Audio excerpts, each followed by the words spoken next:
अपनी ईद की तैयारी को आप कैसे आसान बना सकते हैं। ईद से आने से पहले हमें कौन से ज़रूरी काम कर लेने हैं वो मैं आपके साथ शेयर करूंगी। बिस्मिल्लाहिर्रहमानिर्रहीम। अस्सलामुअलैकुम वरहमतुल्लाहि वबरकातुहू। हाउस वाइफ डेली व्लॉग में खुश आमदीद। एक बहुत ही प्यारी शाम, एक बहुत ही प्यारे दिन के साथ हम अपने आज के इस डेली व्लॉग का आगाज़ करते हैं। जैसा कि आपने मेरी पिछली वीडियो देखी है कि रमज़ान से पहले ही टेलर्स के नखरे स्टार्ट हो गए थे, तो हमने कपड़े लेके सिलाई होना दे दिए थे। रमज़ान से पहले ही मेरे भी, मेरे बच्चों के भी, बच्चों के बाबा के भी, जो जितने भी कपड़े हैं सब सिलाई होकर आ गए थे। सिर्फ रह गए थे मेरे बेटे के कपड़े, इसलिए मैंने वीडियो लेट शूट की ताकि बेटे के कपड़े भी आ जाएं, तो सब कपड़े इकट्ठे ही मैं आपको दिखाऊं कि हमें कितना फ़ायदा होता है जब हम रमज़ान से पहले ज़रूरी काम निपटा लेते हैं। आज ये बरोज़ जुमा को ये बेटे के 2 सूट सिलाई होके आए हैं। जो पीछे 2 कॉटन के सूट पड़े हैं वो हस्बैंड के हैं, वो रमज़ान से पहले आ चुके थे। अब ये सब इकट्ठे हो गए हैं, तो मैं आपको इनकी वीडियो दिखाऊंगी कि देखिए हमें कितनी आसानी हो गई है। रमज़ान में हमें बाज़ारों में नहीं घूमना पड़ा, माह रमज़ान में हमें दर्जियों के तरले नहीं करने पड़े। ये बेटे के 2 सूट हैं, बेटे के वाशन वेयर के ये दोनों सूट हैं, और बेटे के जो बाबा के हैं वो कॉटन के सूट हैं। बेटे ने ये बैन लगवाया है और सिंपल ही इसके दोनों सूट है। बच्चों के बाबा ने कुछ डबल सिलाई वाला कुछ स्टाइल बनवाया है अपने कपड़ों के ऊपर, और बेटे के ये सिंपल और सादा वाशन वेयर के 2 अदद सूट हैं। पेपर काटन के दूसरे मैंने कई बार लेके देखे हैं, लेकिन बच्चों के पास वो बिल्कुल नहीं रहते। ईद वाले दिन ही बिस्मिल्लाह हो जाती है, कपड़े कहीं ना कहीं से फाड़ के माँ के हाथ में दे दिए जाते हैं कि ये फट चुका है। तो इसलिए मैंने बेहतर यही समझा है कि बेटे के 2 अदद वाशन वेयर के और 1 अदद पेपर काटन का सूट होगा, और बच्चों के जो बाबा हैं उनके तीनों ही, जो एक पेपर काटन का और ये दूसरे सिंपल जो बुरे वाला की काटन होती है ना, उसके कपड़े हैं।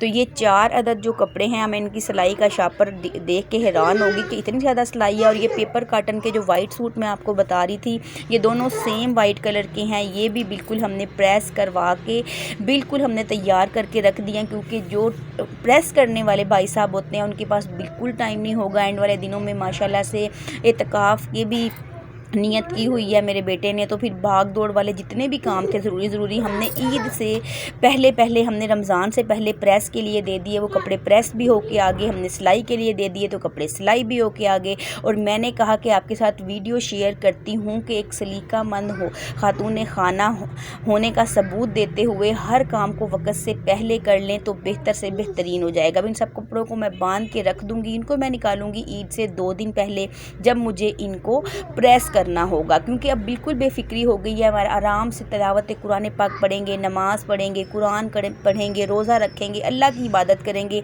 हमें कोई गर्मी में बाज़ारों में भागने की ज़रूरत नहीं है, कोई हमें टेलर्स के नखरे देखने की, टेलर्स के तरले करने की ज़रूरत नहीं है। अगर आपने मेरी पिछली वीडियो देखी है जो मैंने रमज़ान से पहले बनाई थी, आप भी इसी तरह अपनी तैयारी शुरू करेंगे तो आप बिल्कुल भी परेशानी का सामना नहीं करेंगे। चलें जी, अब आ जाते हैं मेरे कपड़ों की तरफ। मैंने एक वीडियो बनाई हुई है होममेड स्टालर्स और ट्राउज़र, आप वो वीडियो जाके मेरे चैनल पे देख सकते हैं। ये अपना मैंने स्टालर होममेड घर पे रहते हुए तैयार किया है। बाज़ार वाले जो स्टालर्स हैं उनके ऊपर बहुत ज़्यादा बूर आ जाता है, उनकी लंबाई चौड़ाई कम होती है, तो मैंने खुद खुला कपड़ा लेके ये अपना स्टालर तैयार करवाया था।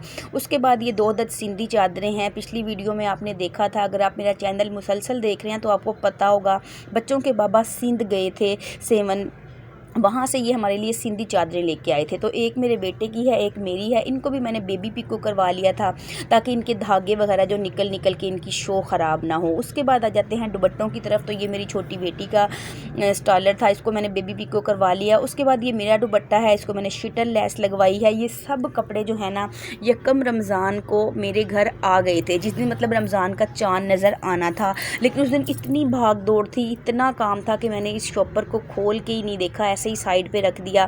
आज मैंने खोला है, इन सब कपड़ों को सीधा किया है, सूट जो हैं वो इकट्ठे किए हैं, दुपट्टे, शलवारें, कमीज़ें, हर चीज़ मुकम्मल किया है कि ये ना हो कि कुछ कपड़े अवरलाक वाली दुकान पे रश में गुम भी हो जाते हैं। कपड़े बहुत ज़्यादा थे, मैंने इन सब की तह बनाई है, दुपट्टे वगैरह सब कुछ अलग रखा है। अब आते हैं मेन काम की तरफ। मेरे और मेरी बच्चियों के कपड़े। ये मेरी बेटी की एक मैंने फ़्रॉक बनवाई थी, लेकिन मुझे ना ये थोड़ी पसंद नहीं आई है। मैं इसके बारे में इसका क्या करूँगी, इसको मैं आपको अगली वीडियो में दिखाऊँगी। अब वीडियो लंबी हो जानी है।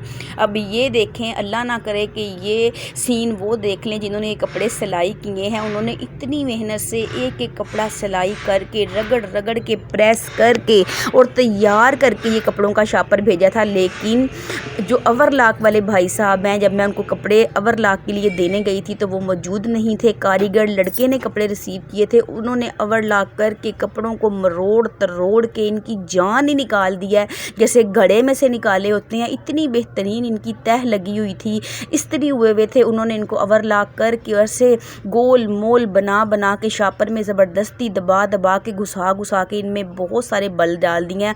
अगर उन्होंने ये वीडियो देख ली जो मेरे कपड़े सिलाई करती हैं, तो वो आइंदा कभी भी मेरे कपड़े मुझे प्रेस करके नहीं देने वाली हैं कि आपने तो मेरी सारी मेहनत पे ही पानी फेर दिया है। असल में ना कपड़ों को हम सिलाई करवाते हैं, उसके बाद ओवरलॉक हमें खुद करवाना होता है। मर्दाना कपड़े जो हैं वो दर्जी ही ओवरलॉक करवा के देता है, लेकिन जनाना कपड़ों का असूल ये है, भाई मैं जहाँ से मैं करवाती हूँ वहाँ तो असूल यही है कि जनाना कपड़े हमें खुद ओवरलॉक करवाने हैं। मुझे बहुत वहम होता है, चाहे कपड़े लोन के हों, लीलन के हों, रेशमी हो, मैं हर कपड़े को ओवरलॉक करवाती हूँ। बच्चे उछलते कूदते हैं, कपड़ों की सिलाई निकल जाए तो ओवरलॉक तो कम से कम खड़ी रहती है। अभी मैं इस कपड़ों के ऊपर से ओवरलॉक के जो ये एक्स्ट्रा धागे लटके हुए ना, इन सब को कट कर दूंगी। मुझे बिल्कुल अच्छा नहीं लगता जगह जगह से ओवरलॉक के धागे लटके होना। फिर ना ये कुछ डिज़ाइनिंग वाली फ़्रॉक की मैंने बच्चियों की बनवाई थी, तो इसके अंदर ना लीलन का ये कपड़ा है, तो इसके अंदर बहुत ज़्यादा ना मतलब डिज़ाइनिंग के चक्कर में ना ऐसे लंबी लंबी कलियाँ बनाने के चक्कर में जोड़ आ गए थे। मैंने एक एक जोड़ पे ओवरलॉक करवाई है। अब वीडियो बनाने के चक्कर में मैं कहीं कैंची से नई फ़्रॉक पे कट भी ना लगा दूँ, अल्लाह ना करे। अब मैं इन सब के एक्स्ट्रा धागे कटिंग करूँगी। कटिंग करके तमाम शलवारों में इलास्टिक डाल के रखने का मेरा इरादा था, लेकिन बच्चों के बाबा जो है इलास्टिक का रोल लाना भूल गए। तो अब इनको हम सीधा करेंगे, सूट हम इकट्ठा करेंगे। ये देखिए, ये दोनों बेटियों के एक जैसे बनवाए थे मैंने, और ये दूसरा भी ये मेरी बेटी का एक सूट है। देखें कितनी मेहनत से उन्होंने इस्त्रियाँ फेर के, पट्टियाँ बना के, इतने ज़बरदस्त उन्होंने ये कपड़े भेजे थे। मुझे बहुत गुस्सा आ रहा है ओवरलॉक वाले के ऊपर कि उसने इनका क्या हाल कर दिया। छोटी सी बच्ची की शर्ट है, इसको भी उन्होंने तरपाई की है, गला बना के। जो कपड़े सीते हैं उनको पता होगा सिलाई करना आसान है, बारीक बारीक छोटे छोटे गलों के ऊपर तरपाइयाँ करना बेहद मुश्किल काम है। बहुत नफीस, बहुत ही सफाई से उन्होंने हमारे कपड़े सी के दिए थे, और अब ये कपड़े ओवरलॉक होके आए हैं। तो अब इनके मैं एक्स्ट्रा धागे कटिंग करूँगी, सूट से सूट को मिला के रखूँगी। कभी ऐसा होता है हम कपड़े ओवरलॉक वाले जब चांद रात को खोलते हैं ना, किसी की शलवार या कमीज़ अल्लाह ना करे गुम हो जाए, तो फिर वो भी नहीं मानेंगे जहाँ से हमने ओवरलॉक करवाई थी कि 1 माह बाद अब आप पूछने आए हैं। तो एहतियातन मैंने इन सब कपड़ों को सीधा किया, एक्स्ट्रा धागे कटिंग किए हैं, और अब मैं इनकी तह बना के जोड़ा जोड़ा मुकम्मल करके शापरों में डाल के इनको सेव करके रख दूंगी, ताकि ईद के करीब मैं इनको निकालूं। 1 से 2 दिन पहले इनको प्रेस करूं और अपनी ईद को अच्छे से हम मना सकें। और एक ये फ़्रॉक है, ये मेरे दिल को नहीं लगी, सारे कपड़े बहुत अच्छे सिलाई हुए हैं। एक मेरा सूट भी एक रह गया, वो मुझे पसंद नहीं आया था, मैंने वो दोबारा दर्जन के पास भेजा है, वो उसको थोड़ा सा काम रह गया। जब वो मुकम्मल हो जाएगा मैं आपको उसकी भी वीडियो दिखाऊँगी। और ये जो बेटी की फ़्रॉक है, इसका क्या करना है ये आप कल वाली वीडियो में देखिएगा। और अब मैं इन सब कपड़ों की तह बना के इनको रख दूँगी। वहम का कोई इलाज नहीं होता। रात के 12 बज रहे हैं, इतनी रात को मैं इन सब कपड़ों की सेटिंग कर रही हूँ। मुझे सहरी में भी उठना है, क्योंकि मैं चाहती हूँ कि हर चीज़ परफेक्ट हो। हमारी ईद के ऊपर हमें किसी किस्म की परेशानी ना हो, हर चीज़ सलीके से हो। अगर वीडियो अच्छी लगे, नए हैं तो सब्सक्राइब करें, पुराने हैं तो शेयर